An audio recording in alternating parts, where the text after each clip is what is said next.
ಬೆಳಗಾವಿ ದಕ್ಷಿಣ ಶಾಸಕ ಅಭಯ ಪಾಟೀಲ್ ಮಹಾಭ್ರಷ್ಟ, ಪರಮಭ್ರಷ್ಟ. ಎಷ್ಟು ಸಲ ಶಾಸಕ ಅದಾವ, ಯಾವ ರೀತಿ ಅದ, ಜೈನರ ಅವ್ರ ಜೊತೆ ಇಲ್ಲ. ಕೇವಲ ಅಲ್ಲಿ ಇರ್ತಕ್ಕಂಥದ್ದು ಬ್ರಾಹ್ಮಣರು, ನಮ್ಮ ಮರಾಠಿಗರ ಓಟ್ ಮೇಲೆ ಆರಿಸಿ ಬಂದವ. ಏನೇನು ಆಸ್ತಿ ಮಾಡಿದ ಅಂತಂದ್ರೆ 1000 ಕೋಟಿಗಿಂತ ಹೆಚ್ಚಿದೆ. ರೈತನ ಜಮೀನನ್ನ ಹೊಡೆದ, ಎಲ್ಲಿ ಬೊಟ್ಟು ಮಾಡ್ತಾರಲ್ಲ ಅಲ್ಲಿ ಬೆಳಗಾವಿ ದಕ್ಷಿಣ ಶಾಸಕರಲ್ಲಿ ಅಭಯ ಪಾಟೀಲ್ ಆಸ್ತಿ. ಇನ್ನು ವ್ಯಾಕ್ಸಿನ್ ಡಿಪೋಗೆ ಬರೋಣ, 200 ಎಕರೆ ಜಮೀನಿದೆ. ಆರೋಗ್ಯ ಇಲಾಖೆ ಹೋಯಿತು. ಅಲ್ಲಿ ಅನುಗೋಳ ರೈಲ್ವೆ ಸ್ಟೇಷನ್ ಹಿಡ್ಕೊಂಡು ನಂತರ ಭಾಗ್ಯನಗರ, ಚೆನ್ನಮ್ಮನಗರಕ್ಕಲ್ಲಿ ಬೆಸ್ಟ್ ಆಕ್ಸಿಜನ್ ಸಿಗ್ತಿತ್ತು.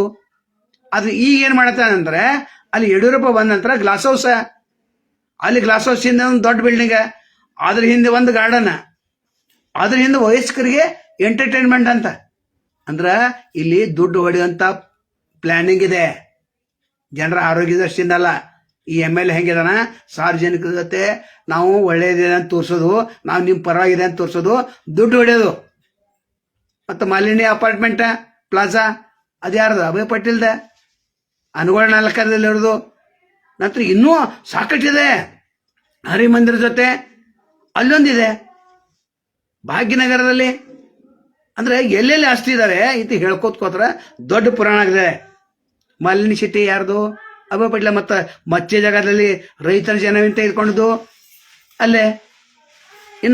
ಇನ್ನೊಂದು ಕಡೆ 2-3 ಕಡೆ ಅನುಗೋಳ ನಾಕದಲ್ಲಿ, ಅಂದ್ರೆ ಸ್ವಲ್ಪ ದೂರದಲ್ಲಿ ದುಡ್ಡು ತಗೋತ ಅಂದ್ರೆ ಜಮೀನು ಖರೀದಿ ಮಾಡಿ ಸುದ್ದಿದೆ. ಈ ರಾಜೀವ್ ಟೋಪನ್ ಅವ್ರು ಕೇಳಿದ್ರೆ ಗೊತ್ತಾಗ್ತೈತೆ. ಅವ್ರು ನಮ್ಮ ಫೋನ್ ಎತ್ತಿಲ್ಲ. ದೀಪಕ್ ಜಮಖಂಡಿ ಅವ್ರಿಗೆ ಫೋನ್ ಮಾಡ್ಬೇಕಾಗಿತ್ತು, ಅವ್ರು ಎತ್ತಿಲ್ಲ. ಸುಜಿತ್ ಮುಳುಗಂದ್ ಅವರು ಹೋರಾಟ ಮಾಡ್ತಾ ಇದಾರೆ. ಅಕ್ರಮ ಆಸ್ತಿ ಅಂದ್ರೆ ಏನ್ ಗಳಿಸಿದಾರೆ ಅದ ಲೋಕಾಯುಕ್ತದಲ್ಲಿ ಕೇಸ್ ಬಿದ್ದೋತು. ಅವ್ರು FIR ಮಾಡಂದ್ರು, ಏನೋ ಅಂದ್ರು. ಅದು ಸುಪ್ರೀಂ ಕೋರ್ಟ್ ಹೋಗ್ತೇವೆ ಅಂತೇಳಿ ಮತ್ತೆ ವಿಚಾರ ನಡೆದಿದೆ. ಎಷ್ಟು ನೀವು ಹೋರಾಟ ಮಾಡೋರು ಅವ್ರ ವಿರುದ್ಧ. ಅದಕ್ಕೆ ಮೋದಿ ಗ್ಯಾಂಗದಲ್ಲಿ, ಮೋದಿ ಸ್ವಿಮ್ಮಿಂಗ್ ಪೂಲ್ದಲ್ಲಿ ಯಾರು ಇರ್ತಾರಲ್ಲ ಪರಮ ಭ್ರಷ್ಟರು.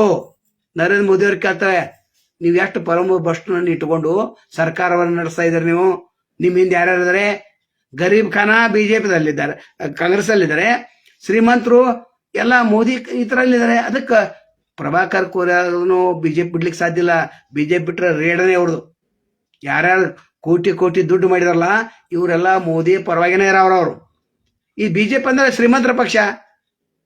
ನಿಮ್ಗೆ ಗೊತ್ತೇನೇ ಇಲ್ಲ ಅದು. ಉದ್ಯೋಗಪತಿಗಳು ಎಷ್ಟು ಸಾಲವನ್ನು ಮನ್ನಾ ಮಾಡ್ತಾ ಇದಾರೆ ಅವರು, ಗೊತ್ತಿದೆ.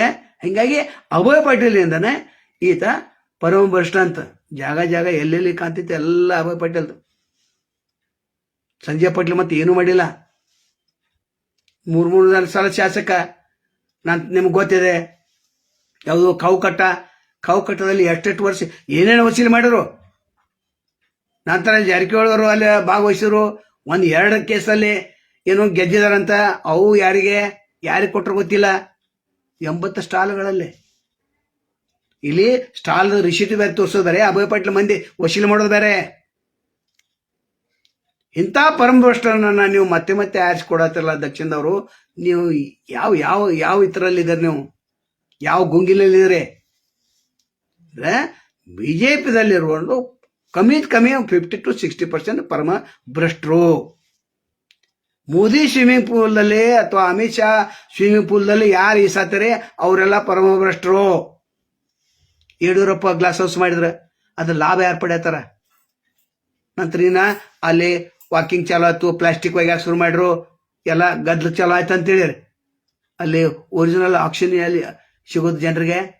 ಈ ರೈಲ್ವೆ ಸ್ಟೇಷನ್ ದಾಟ್ಕೊಂಡು ಅಲ್ಲಿ ಏನು ಹಳ್ಳಿಗಳ ಏರಿಯಾ ಇದೆಲ್ಲ ಅದೆಲ್ಲ ಆಕ್ಸಿಜನ್, ಬೆಸ್ಟ್ ಆಕ್ಸಿಜನ್ ಸಿಗ್ತೈತಿ. ಇನ್ನು ಮುಂದೆ ಹಂಗೆ ಇವರು ಹೆಸರು ಸಾರ್ವಜನಿಕರದು, ಇವ್ರು ಮತ್ತೆ ಕೋಟಿ ದುಡ್ಡು ಮಾಡತ್ತಾರ. ಹಿಂಗಾಗಿ ಒಬ್ರು ಹೇಳಿದ್ರು 500 ಅಲ್ಲ 1000 ಕೋಟಿ ಮತ್ತೆ ಆಸ್ತಿ ಇದೆ ಅಂತ.